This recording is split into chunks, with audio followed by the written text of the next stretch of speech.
The air is thick, heavy with the smell of damp concrete, street food, and, something else. Something metallic. Fear. We're walking into the heart of a Rio de Janeiro favela. This isn't a place you'll find on tourist maps. The path is a maze of narrow, winding alleys. Sunlight barely breaks through the tangled mess of illegal electrical wires overhead. Every corner we turn is a mystery. Every shadow seems to hide a secret. My guide, a man who asked to be called Ghost, moves with practiced silence.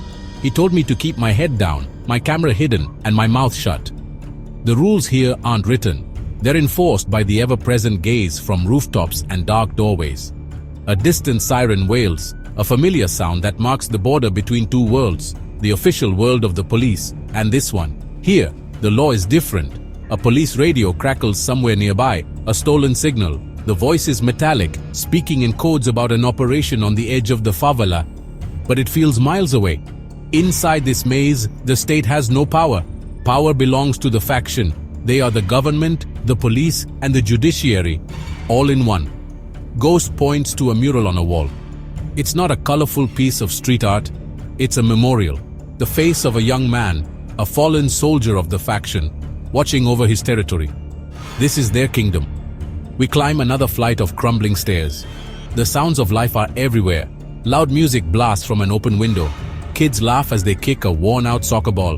But underneath it all, there's a hum, a low-frequency tension that vibrates through the soles of your shoes. This is the background noise of life under armed rule. Residents pass us, their eyes darting away, careful not to make contact. They've learned the art of invisibility. See nothing, hear nothing, know nothing. Survival depends on it, because in this place, being a witness is the most dangerous job in the world.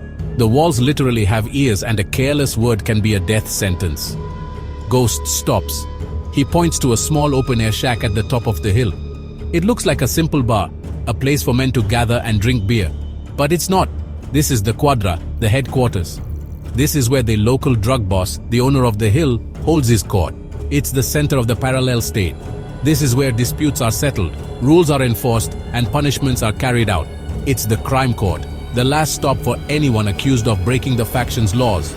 We're here to understand how this system works, a brutal form of justice born from the absence of the state and the barrel of a gun.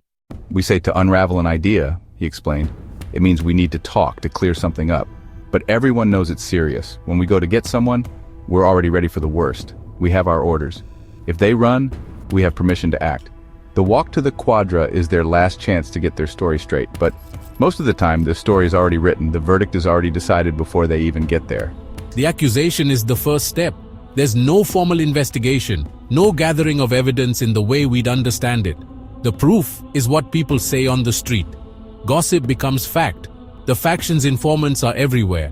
They are the old lady watching from her window, the teenager on the corner with his cell phone, the motorbike taxi driver who sees everyone coming and going. Their loyalty is to the faction, bought with money or forced by fear. Once the accusation gains strength and reaches the ears of the local leadership, a decision is made.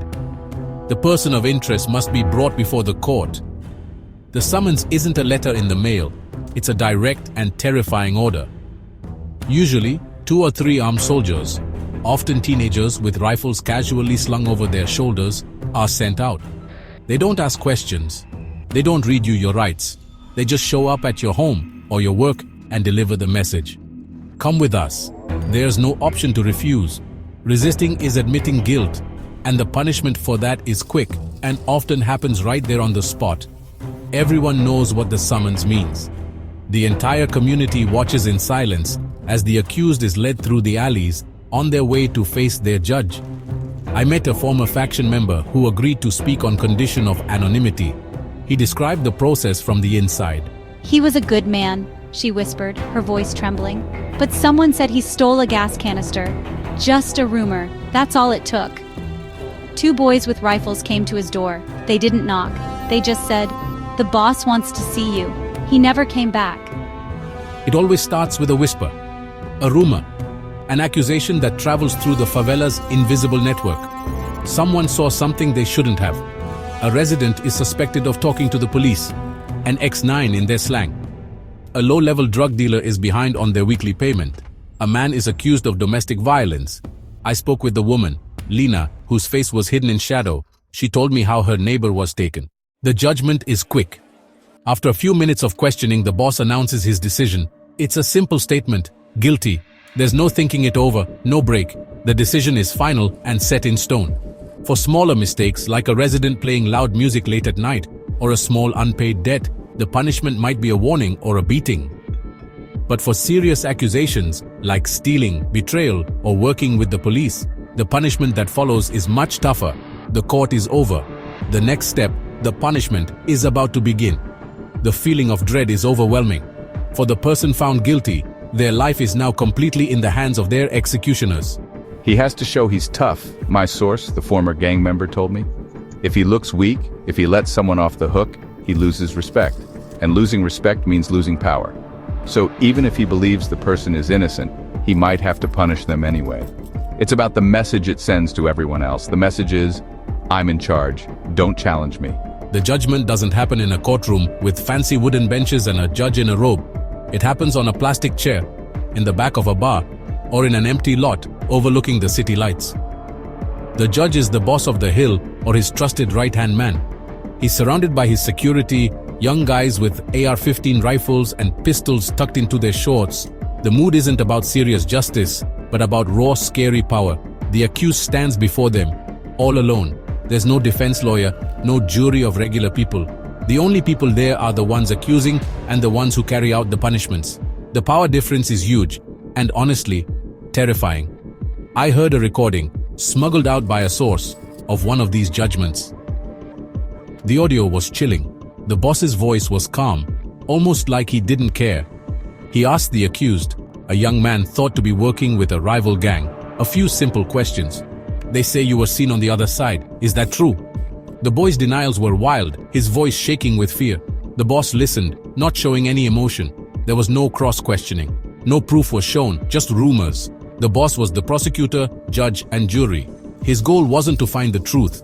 It was to keep control and set an example. The process is made to be embarrassing and scary. The accused is often made to kneel. They are yelled at, threatened, and sometimes beaten during the questioning. Their fate depends on one man's mood. Not even the faction's own members are safe. In fact, the punishment for breaking the internal rules can be even worse. Betrayal from within is the biggest sin. A drug dealer who steals profits or a soldier who disobeys a direct order will face the court just like anyone else.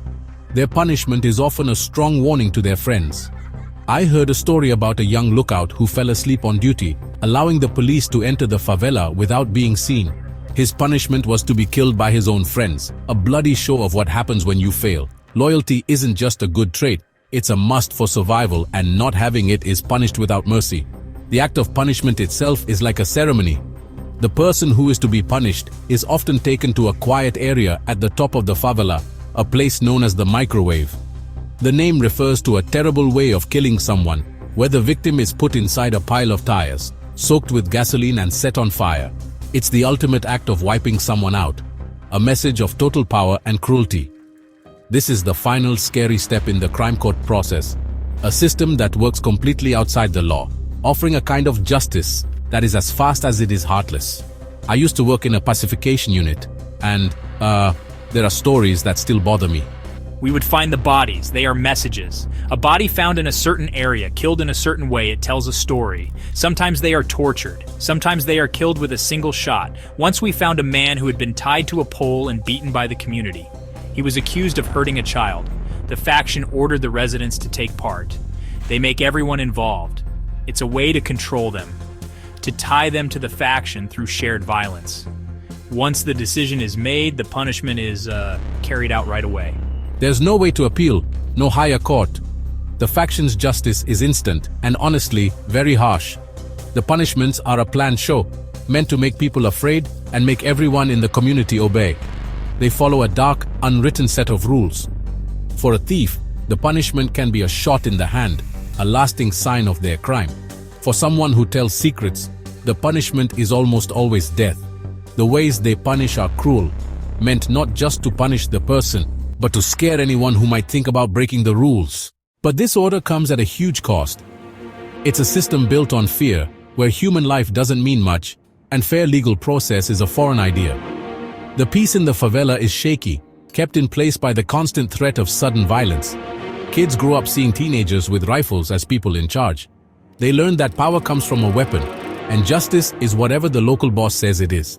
This cycle of violence gets deeply set, creating a new generation for whom the crime court is the only kind of law and order they've ever known. It's a legacy of fear passed down from parent to child.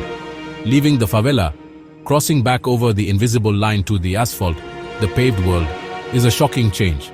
The sirens on the streets here sound different.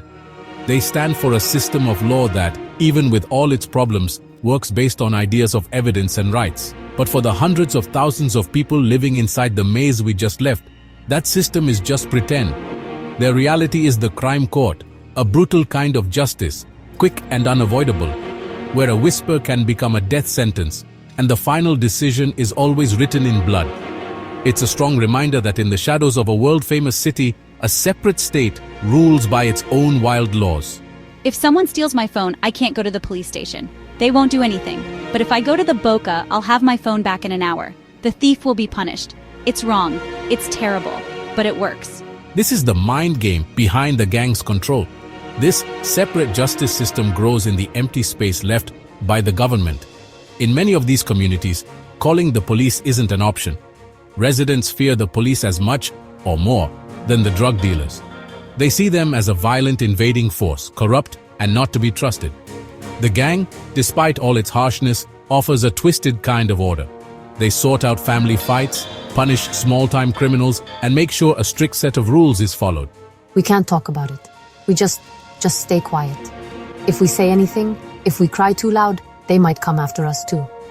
My son is gone, and I have to act like life goes on, like nothing happened. It's a pain that never leaves. The quiet after an execution is, well, very deep.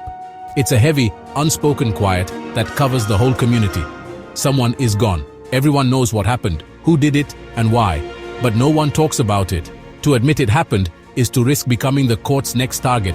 The victim's family cries in private, their sadness held back by fear. They can't go to the police because that would be seen as a betrayal, inviting revenge upon themselves. They are stuck, forced to live next to the very people who killed their loved one, pretending nothing happened.